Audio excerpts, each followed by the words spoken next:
statement pasti memberatkan. Bener gitu. Nah, cara untuk membalas si Melvina, ini kita lakuin actionnya dulu yang dia ngomong itu. Gue laporin ya, gitu, laporin. Nah, jadi ini kita masuk, Melvina juga bisa masuk. Kalau terbukti, gitu. Bang, keberatannya dari sisi mana aja sih bang? Mungkin bang, maaf ketinggalan nih bang tadi bang. Yang menurut abang keberatan dari sisi apa aja mungkin? Keberatan kepada Melvinanya atau Nikita? Melvinanya. Keberatan Nikita. Melvina ke Nikita yang bikin berat gitu maksudnya. Oh iya, karena kan ada bukti chattingan itu. Jadi gini, tadi itu kan ada saksi IT sama saksi ahli. Nah, tergantung dari dua orang ini. Si Melvina berstatement kalau itu kan dia mengalami pengancaman. Pengancaman itu tidak harus lu dipukul gitu kan. Pengancaman itu kan ada dua, ada fisik, ada mental. Kalau yang dialami si Melvina tadi, dia merasakan pengancaman mental, apalagi dia lagi bunting, ya kan, bunting besar, perutnya kayak balon. Nah, terus jadi kalau saksi ahli IT dan saksi bahasa menyimpulkan kalau benar si Melvina mengalami pengancaman secara psikis, berarti ya udah nanti biar hakim yang memutuskan, ya kan. Tuntutannya kan dari JPU, tapi nanti yang memutuskan hakim. Gitu. Artinya bisa bikin berat ya itu ya?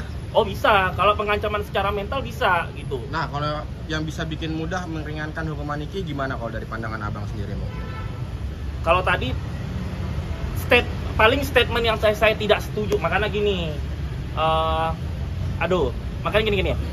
Statement yang paling saya tidak setuju yang kelihatan si Melvina ini kurang pintar ya, tadi adalah membedakan antara kata tahu dan kenal. Nah, bedakan kata kenal dan tahu ya. Lu bilang tadi lu tidak kenal sama Nikita, tapi lu tahu Nikita karena Nikita kan artis di Indonesia. Tapi lu tadi itu bukan sekedar tahu, lu itu udah kenal. Kenapa? Karena lu udah chattingan, karena lu udah berkomunikasi. Orang kalau sudah berkomunikasi saling balas membalas, itu namanya bukan tahu lagi tapi kenal gitu.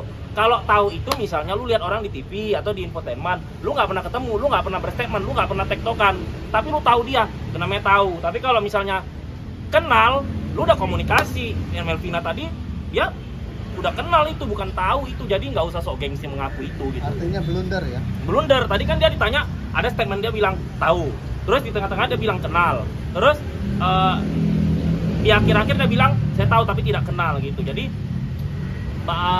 kalau mau jadi saksi itu kan ada konsultan pengacara. Jadi bahasa Indonesianya sama maknanya itu, filosofinya itu harus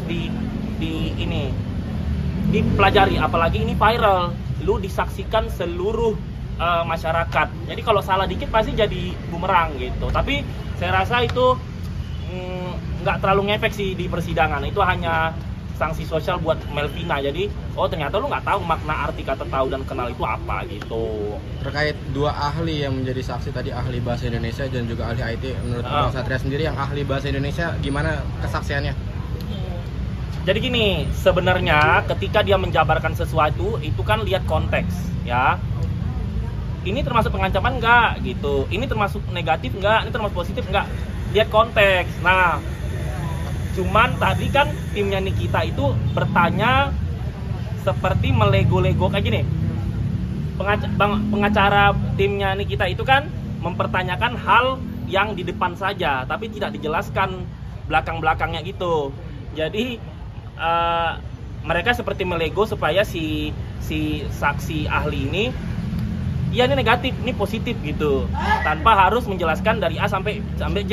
Dia harus menjelaskan A sampai C aja gitu. Tapi memang tidak bisa disalahkan juga. Namanya pengacara kan timnya membela si kliennya begitu kan, mereka dibayar gitu. Jadi sebenarnya ini beda persepsi, nggak bisa kita salahkan. Si saksi ahli kita tidak bisa salahkan nama IT, karena tim pengacara kita ketika melontarkan sesuatu itu tidak menjelaskan konteksnya. Kan pernyataan itu tergantung konteks. Kalau misalnya konteksnya kita mengucapkan abu-abu, kalau konteksnya ke arah negatif artinya pasti negatif. Tapi kalau abu-abu konteksnya tidak ke arah negatif pasti positif gitu. Tapi tidak bisa disalahkan juga timnya Nikita. Kenapa? Karena kan tugas pengacara memang membuat lawannya untuk tidak fokus, membuat mental lawannya itu untuk jatuh, membuat diri lawannya itu nggak bisa berkata-kata. Supaya apa? Supaya nanti kesimpulan di penegak hukum hukumannya bisa diringankan. Jadi memang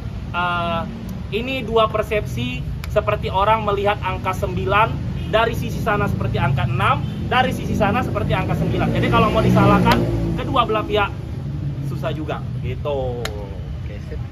Bang, tadi sempat ada